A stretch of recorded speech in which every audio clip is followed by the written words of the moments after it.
안녕하세요, 영립입니다. 오랜만에 스피커 리뷰를 준비했습니다. 여기 뒤에 대형 스피커 보이시죠?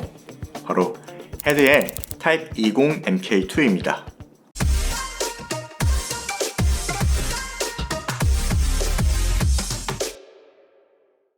헤드의 타입 20 MK2는 3웨이 스피커예요. 오랜만에 이 3웨이 스피커를 세팅하고 들어보니까 소리의 웅장함이 확실하게 달라지네요. 이제는 헤드라는 브랜드 확실히 다 아실까요? 예전 타입 05 MK2 리뷰 때 얘기해 드렸는데 다시 한번 설명해 드릴게요. AMT 트위터를 주로 사용하는 스피커로 많이 알려진 브랜드가 세 곳이 있죠. 아담과 이브 그리고 헤드입니다. 이 세 브랜드의 관계는 어떻게 될까요? 1999년에 클라우스 하인스와 롤랜드 스텐츠 두 분이 동업으로 아담 오디오를 만들었어요. 그런데 어떤 문제가 있었는지 롤랜드 스텐츠가 2011년에 회사를 나가서 이브 오디오를 만들었어요. 그럼 이제 동업 관계도 정리가 됐을 것이고 계속 아담을 혼자서 운영하면 되는데 왜 그런지는 모르겠는데 아마도 이름이 마음에 안 들었던 걸까요? 지분 정리하고 2015년에 본인의 이름을 따서 하인즈 일렉트로 다이내믹 디자인스 줄여서 헤드를 설립합니다. 그러니까 현재 아담의 기술자들은 다 빠져나왔고 이 헤드와 이브에만 있다고 보면 되겠네요. 자, 그럼 본격적으로 헤드 타입 20 MK2 어떤 제품인지 살펴보겠습니다. 먼저 타입 20 MK2는 드라이버가 3개 있죠. 3웨이 스피커입니다. 트위터에는 AMT 드라이버, 4인치 미드레인지, 그리고 7인치 우퍼가 있습니다. 우퍼가 7인치라고 하니까 7인치 우퍼를 사용하는 2웨이 스피커도 있죠.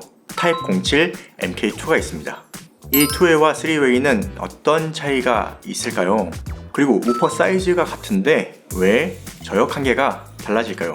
타입 07 MK2는 스펙상 저역 한계가 38Hz이고 타입 20 MK2는 스펙상 저역 한계가 32Hz입니다. 이 6Hz가 별 차이가 안 난다고 생각하실 수 있는데 실제로 엄청난 차이입니다. 먼저 이 통의 크기도 한몫합니다. 인클로저가 크면 저역 재생에 더 유리해지죠. 그리고 우퍼가 담당하는 대역이 좁아지기 때문에 저역을 더 많이 내도록 세팅할 수 있어요. 2웨이인 타입 07 MK2는 크로스오버 포인트가 2.3kHz이고 3웨이인 타입 20 MK2는 크로스오버 포인트가 250Hz예요. 같은 7인치인데 타입 07 MK2에서는 2.3kHz까지 소리를 만들어야 하고 타입 20 MK2는 250Hz까지만 소리를 만들면 됩니다.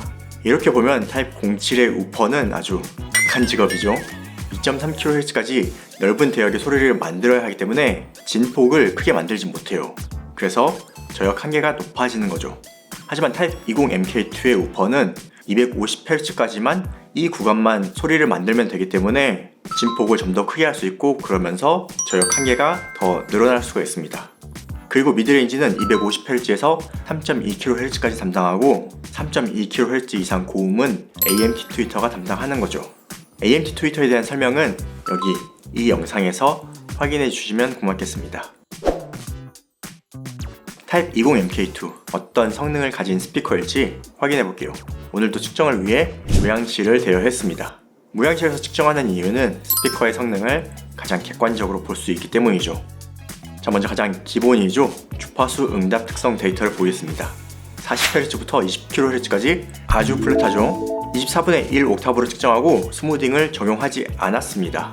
제품을 여러 개 측정해서 고른 것도 아니고 기어라운지에서 수입한 제품 중 그냥 받아서 측정한 제품인데 편차도 상당히 적고 아주 플랫합니다. 여기 70Hz는 무향실 공진점이에요. 그 외에는 상당히 플랫한 특성을 보여줍니다. 저역 한계도 보면 40Hz까지 거의 플랫하고 마이너스 6dB 떨어지는 포인트가 33Hz입니다. 7인치인데 저역 한계가 상당히 낮습니다.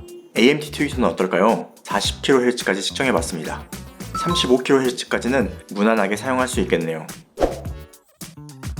헤드의 대표적인 기술이죠. 리니어라이저라고 하는데 페이즈, 위상을 맞춰주는 기술입니다. 그럼 위상 데이터는 어떻게 나올까요?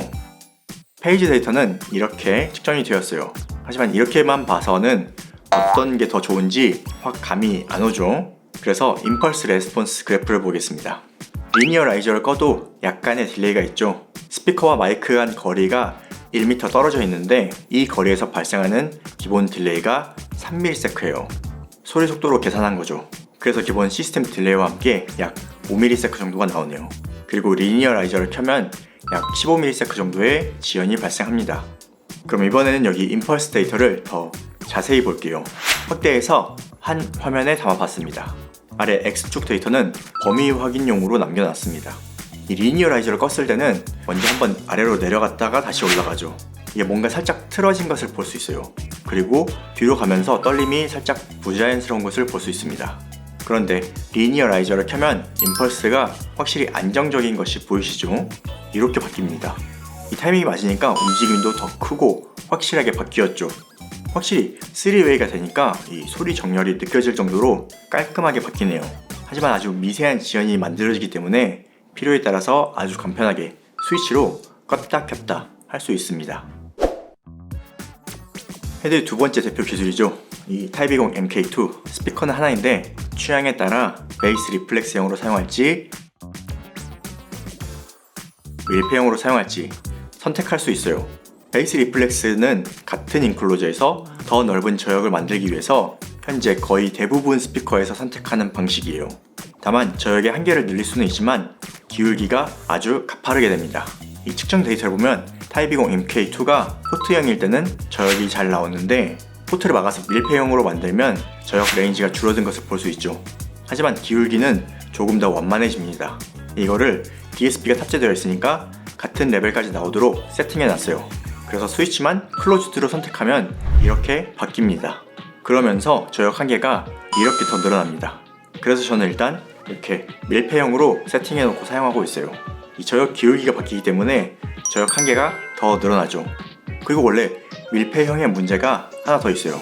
이 밀폐형은 공기의 움직임이 제한되기 때문에 힘이 좋은 앰프, 출력 높은 앰프와 매칭하는 걸 권장하고 있어요. 그래서인지 타입 20 MK2는 확실히 동급 모니터 스피커보다 높은 300W 앰프를 우퍼에 달아놨는데 특이한 건 미드레인지와 트위터에도 똑같은 300W를 달아놨어요. 보통 다른 모니터 스피커들은 미드레인지와 트위터에는 더 낮은 출력의 앰프를 매칭해 놓거든요. 그런데 헤드는 특이하게 똑같은 앰프 3개를 달아놨습니다. 그래서 밀폐형으로 바꿔도 저음을 아주 잘 올려줍니다. 그리고 참고로 포트형에서도 저역을 늘릴 수 있어요. RF 익스텐디드라는 기능이 있는데 이 기능은 다른 모니터 스피커에서도 탑재하고 있는 기능입니다. RF 익스텐드를 사용하면 이렇게 저역이 더 늘어납니다. 이 기울기는 확실히 밀폐형이 더 좋죠. 지난번에 타입 05 MK2 리뷰에서 지향성이 없어서 많이 아쉬워하셔서 이번에는 지향성 테스트를 확실하게 진행했습니다. 다만 여기 사진에서 보다시피 스탠드가 타입 20 MK2를 완벽하게 지탱하기에는 어려움이 많았어요. 그래서 완전히 트위터 정축에서 테스트 진행을 못했습니다. 살짝 스피커 가운데 쪽이라서 완벽한 측정은 아니라는 점 미리 양해를 구합니다. 이렇게 고정하기도 상당히 힘들었습니다. 무게도 15kg이라서 측정하면서도 많이 불안했어요. 먼저 수평 지향 특성을 보겠습니다. 수평이 아주 생각보다 잘 나왔네요. 하지만 수직은 조금 좁아지는 것을 볼 수 있습니다. 그러니까 참고로 사용할 때 이 귀 높이만 잘 맞춰주면 수평 특성이 괜찮아서 음상도 아주 넓게 잡히고 좋습니다. 다른 기능도 살펴보겠습니다. 먼저 쉐이빙 필터가 두 가지 있어요. 로우와 하이가 있습니다. 먼저 로우를 보면 2dB 단계로 측정했는데 300Hz 아래에서 변화가 생기네요. 보통 공간이 적을 테니까 베이스 트랩이 제대로 설치되지 않았다면 저음을 내려서 사용하는 경우가 많을 거예요. 저희도 여기 룸 튜닝이 안 돼 있어서 저음을 많이 내렸습니다. 다음 하이를 볼게요. 하이도 마찬가지로 2dB씩 변경되는 것을 볼 수 있습니다. 하지만 하이를 사용하는 경우는 극히 드물 것 같아요. 다음은 데스크 필터예요. 스피커를 책상 위에 올려놓고 사용하게 되면 이 책상이 같이 진동하거든요. 저희도 처음에는 책상 위에 놓고 사용하다가 이 생기는 진동 때문에 이렇게 스탠드로 바꾼 지가 꽤 됐습니다. 타입 20 MK2는 180Hz가 기준으로 되어 있네요. 180Hz를 기준으로 아래로 내려가는 것을 볼 수 있습니다. 마지막은 THD 그래프예요. 3kHz에서 살짝 튀는 구간이 있네요. 85dB 레벨에서는 크게 걱정할 부분이 없는데 95dB 레벨에서는 3kHz 부근 2%까지 튀는 곳이 있습니다. 참고하시기 바랍니다. 오랜만에 헤드 덕분에 무향실 가서 스피커 측정하고 왔네요. 헤드 타입 20 MK2를 살펴봤습니다.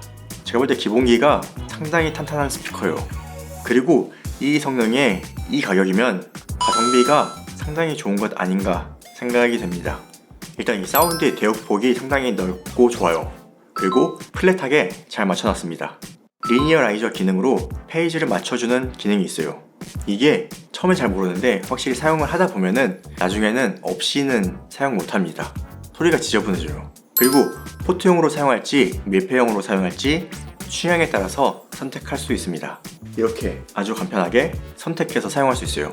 이 가격대에서 스피커의 기본 성능은 상당히 좋습니다.